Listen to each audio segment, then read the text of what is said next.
had full cold, and I said, "Did you see the doctor?" And he said, "Yes."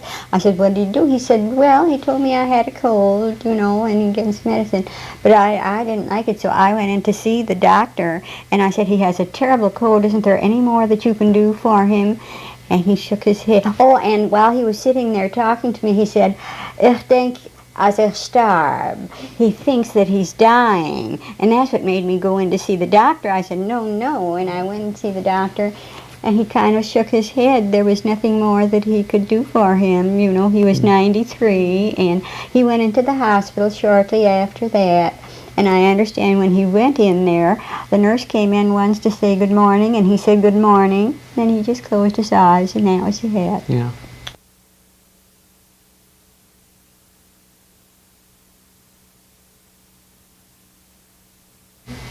I remember one thing too, that he used to like to plan surprise parties for himself. Yes, oh yes, that goes along with the accolades that he liked. He would call members of the Flint community and say, the senior citizens group wants to make me a surprise party. Will you take care of the food?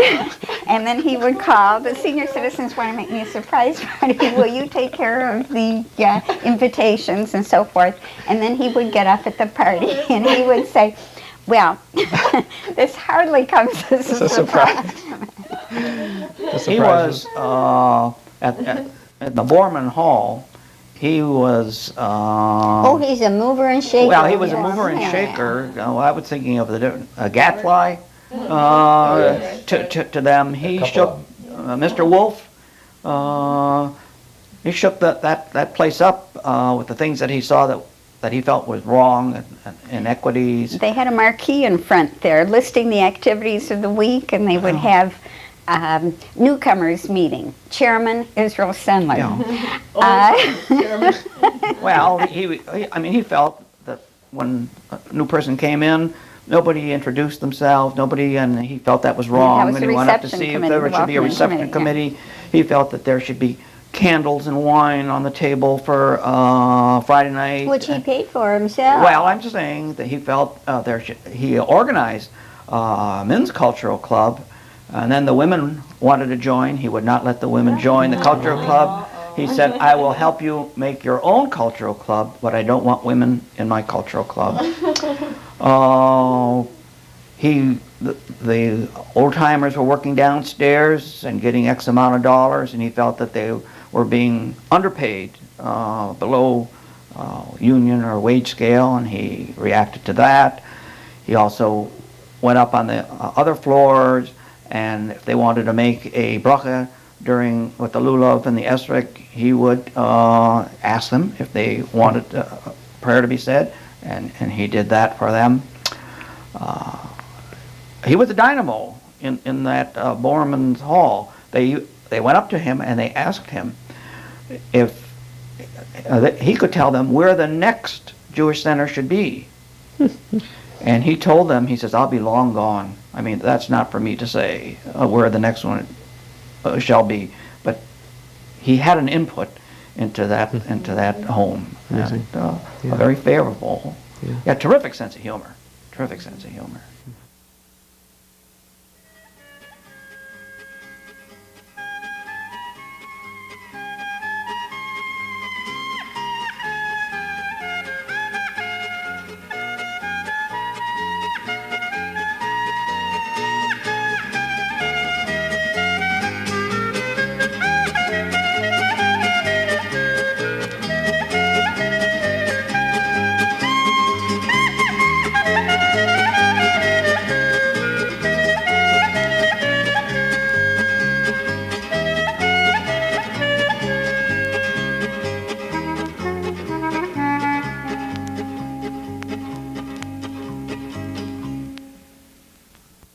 What are your earliest recollections of Uncle Sal?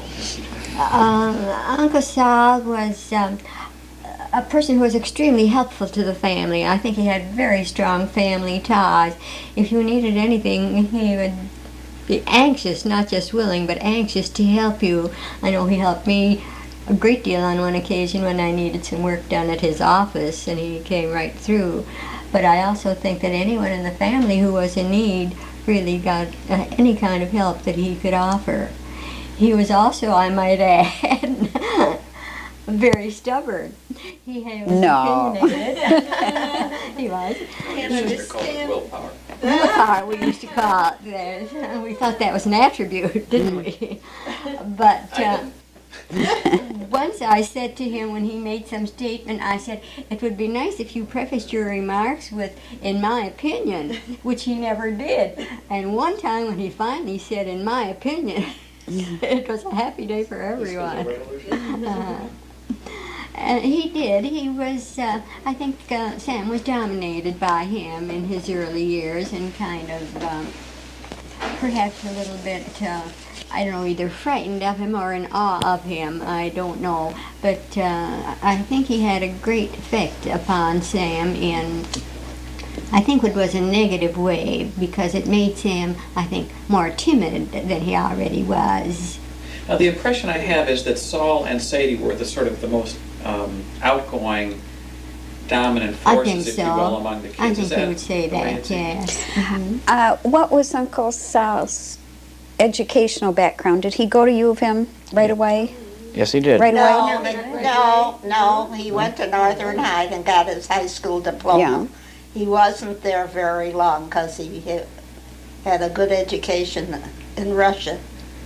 And then he went to Michigan. Without graduating from high school? Or? Well, he got a high school Yeah, I diploma. graduated, and then he went to University of Michigan. Well, he worked for someplace in Highland Park for a while before he... Well, in between, I don't Yeah. know just, the sequences. Yeah, but he did Did work. he go right into engineering school? Oh, yes. Right into engineering school. I remember my mother telling that although he was one of the top students in the class, he couldn't get a job as an engineer because of the fact that he was Jewish, and that was the reason that he went into the city, or the county, Wayne County. Well, he was the first Jew in the county that worked for the county.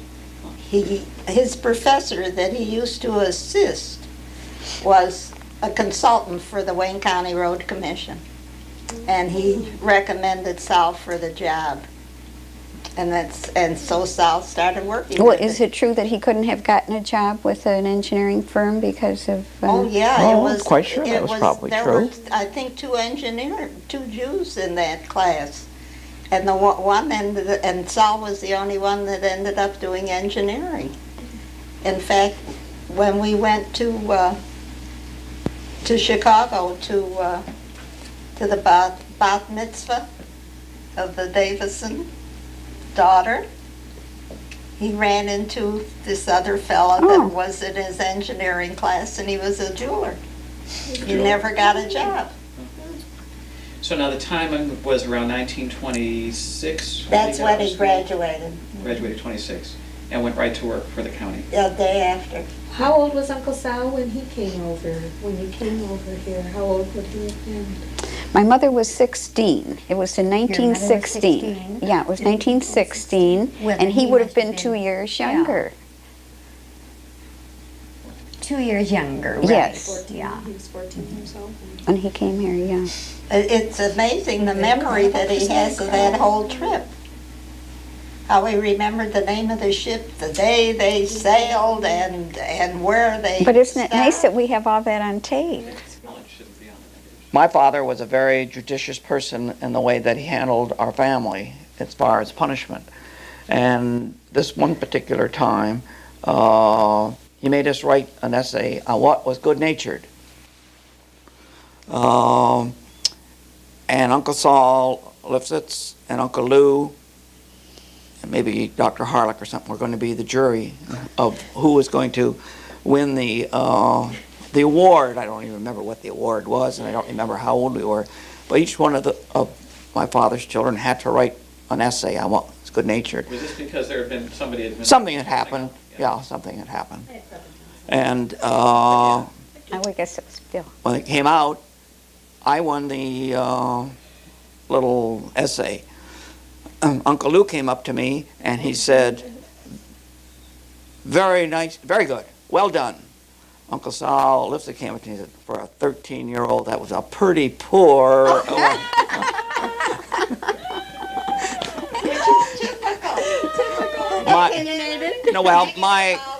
my essay was that good-natured was Uncle Sal Disner.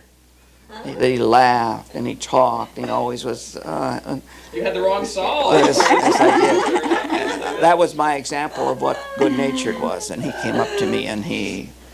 So that's. Well, now is part of the story that did Saul have real high standards? And Saul was had difficult extremely to- high standards, and yes, but he was a fine, that's the negative, but the other part was he was a fine person. I mean, he came around on Hanukkah and gave everybody silver dollars. I mean, he was You a... know who went to the bank and got the silver? I think the word integrity probably best defines Well, an Uncle example Sal. in the county is when the Depression hit. And he was the last one to come. And they let the older men go and kept him because he was producing. And so he worked there for 42 years. I would say that probably, I'm being facetious, but the best story would be of his integrity that he wrote to the Internal Revenue Service saying that he owed money to the Internal Revenue Service. The refund came to him and he said, no, it's not my refund. It doesn't belong to me. This went on for months. He kept insisting they were wrong. He was going to return the money and they didn't want to take it. They said they were right and he was wrong. Didn't it, one time he went through a red light and he pulled over and waited for It would be typical. I remember one of my earlier memories of Uncle Sal is how upset he was that Uncle Sam and Aunt Evelyn named their first child James Ivan. Is that his middle name? James Ivan? He's since changed it, yeah. Because Ivan was a czar in Russia. And they had no business naming a child. He was upset with Dorothy when she named Gail Isabel. Yeah. Isabel, the queen Well, he of was upset with Spain. Reva for naming Patty Patricia. There is now because of hers, yes. When we named Patty, Uncle Sal did not like the name. I mean, Patricia is not, for a Jewish girl. enough. And he would always ask us, how's Judy? Fine. And how's the other one? Never. For years, Patty was always The other You one. know, he was wrong on that because there are a lot of Irish Jews. True, but I guess he just Not didn't at his care. opinion. In fact, there's a woman, a Jewish woman, who is now the Lord something or other in Ireland. What, But is anybody saying anything that he was the Wayne County chief engineer in building that expressway, the James Lodge Expressway? That was really the professional. And he was Yeah, but also his career, in the yeah. Metropolitan, at the airport. His name is on the airport. Plaque in the Plaque airport. in the airport. Because he He was was chief engineer, And building- Wayne County. He was county highway engineer and Yes. chief engineer at the airport. Wasn't he? And the Davison Freeway is the first one that was That's ever right, built in the yeah. country, ever built in an urban area. And he was He was the in charge of the engineer. project. He was a very intelligent man. I mean, a well-read man and a very intelligent man. And he helped me get through college. I mean, high school and physics and in chemistry, and there was nothing that he wouldn't do for anybody. Yeah. I read an article about him when he got his promotion, and it also said that he was a very well-known mathematician. I didn't know that he was a mathematician. Of course, you have to Well, be to to be an be, yeah. engineer, but Well, I think the article I gave you covers the whole thing, of what he wrote and was published. And he was active in the Technion Society. He Yeah, was he a was strong one of the, supporter of founders, Israel. the Yes. founders of it. And the Detroit Engineering Society, too, he was one of the charter members. So he was really a leader.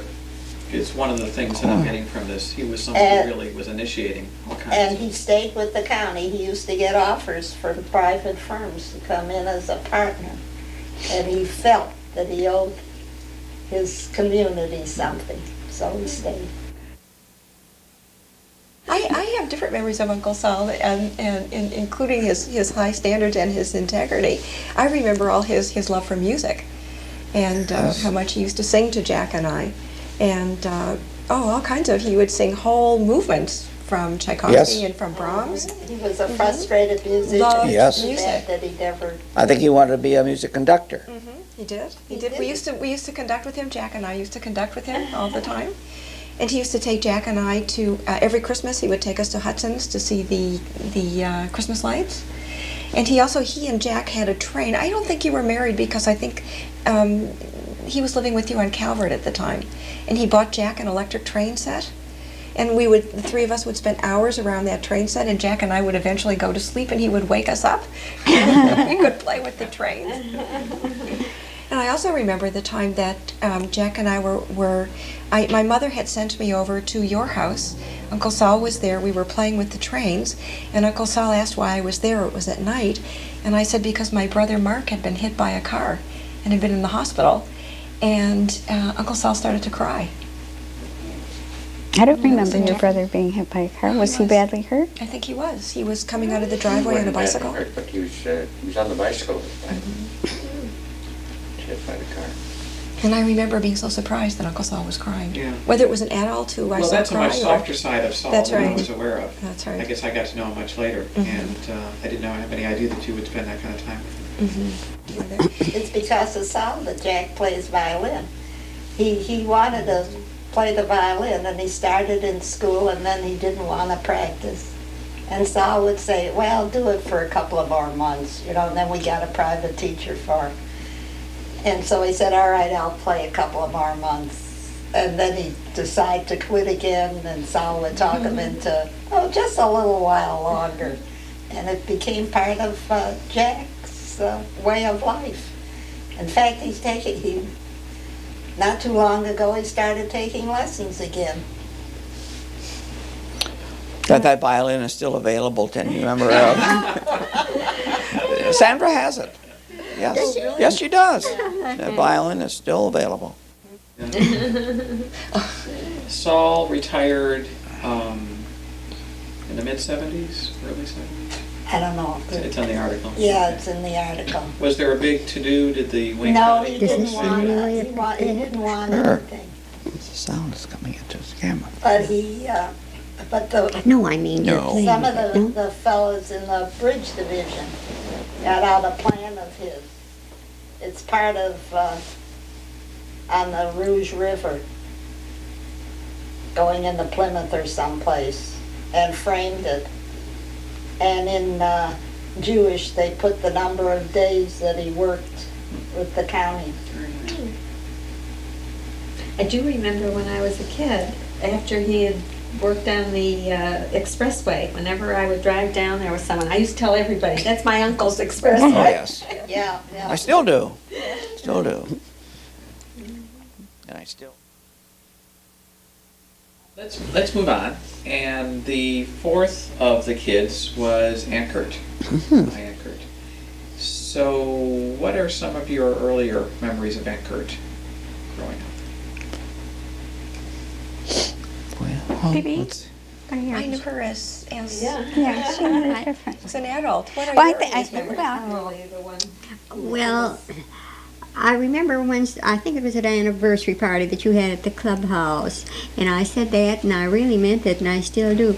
I think she was the uniting force in the whole family. Yes, she was. She was very, very close to everyone in the family, and she would do things for the family that I wish I had done and didn't. Still wish I had. She was the counterpart of Sal so far as the family was concerned. So far. Yes. He being the matriarch and she was a matriarch. Yes, she really was. Yes. Both of them really worked hard at keeping that family together. And she always talked about people who had strong family ties. Yes. Like the Kennedys, she thought that, they were Yeah, she wonderful. spoke of them very Yeah, often yeah. as the model, I think, for families to She follow. hadn't read the latest biography. Yeah, right. Yes, I read the latest. They're not too complimentary, but she really went out of her way. I think she had the family over more for dinner here more than Yeah. anyone else, and she would knock herself out making the Oh, dinner. yes. Not only was the dinner itself good, but the dessert. Well, Oh, I was 6 thinking in my different mind, her things. desserts. Well, the desserts are absolutely... Yeah. Talking about dessert, we had strudel and strudel and strudel at the bat mitzvah, in Iowa.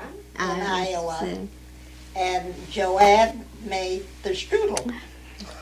She had, I don't know, in fact, the day we were leaving, Sunday morning, she brought 4 out of the freezer and heated them up in pans like this. So I said to her, "What dough are you using?"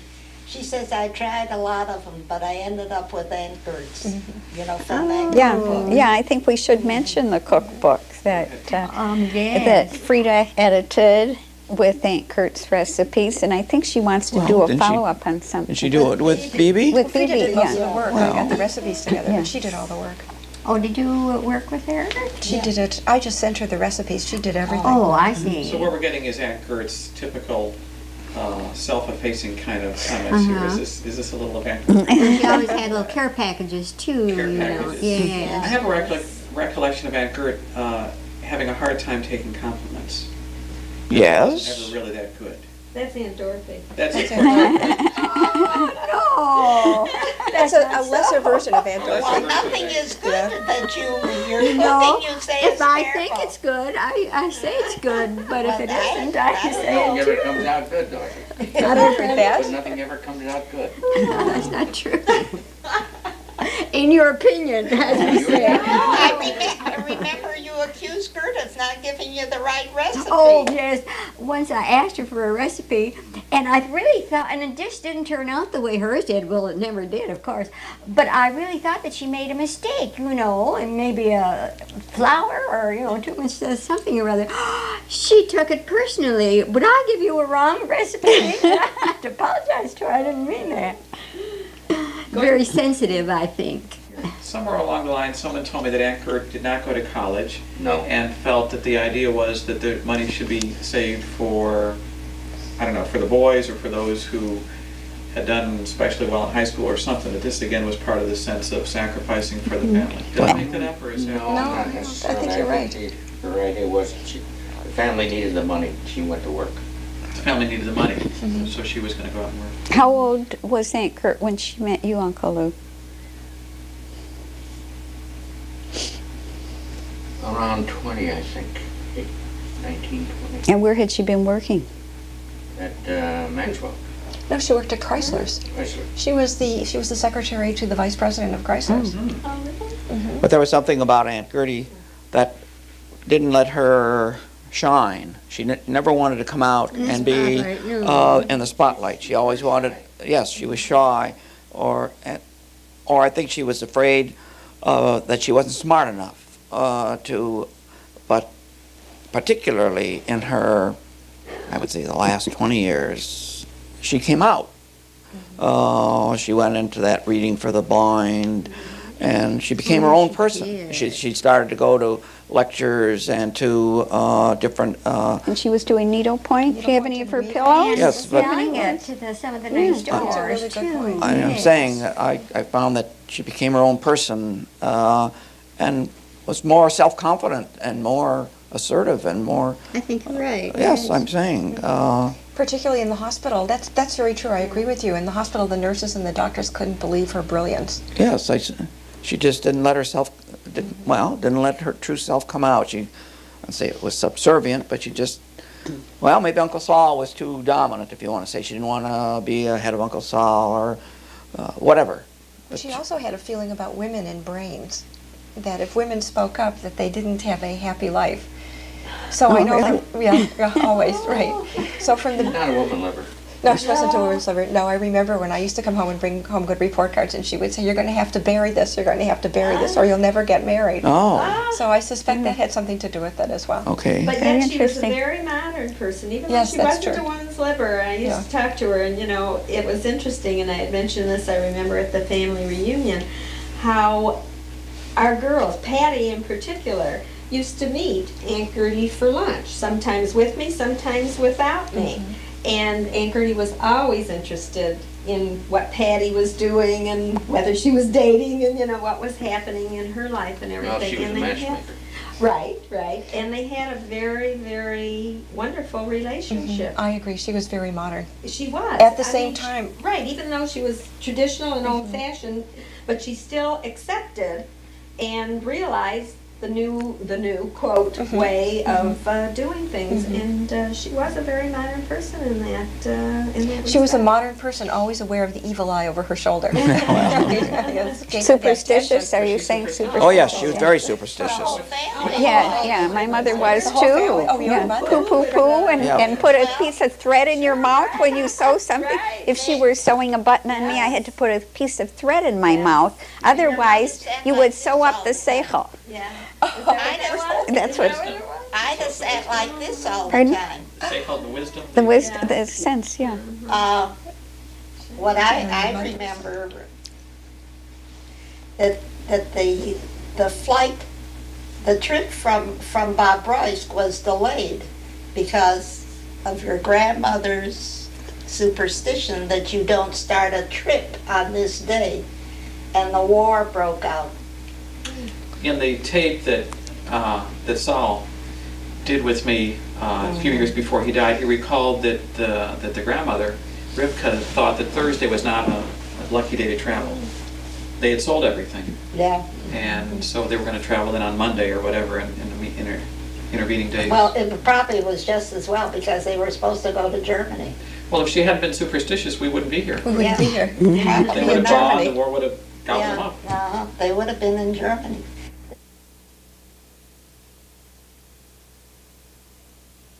There was a family unity amongst those children. You dare not say anything bad about any one of them. That's what I was just recalling about Gert. Yeah. Oh, no, Nobody would ever say a negative thing about this family. that's You right, recall that? that's I right. remember Gert being the kind of the guardian Yeah. of the family's He's innate always goodness. protected. That's correct. Very protective. That's That's the correct. word. You That's recall right. that? They didn't, oh, yes, no question. You said nothing. And the in-law, just like that club that they had, there was the in-laws and the outlaws. And, I mean, I don't think that I think they loved the outlaws as much, but the in-laws, and could do no wrong. That was it. Well, Sal accuses me of that now.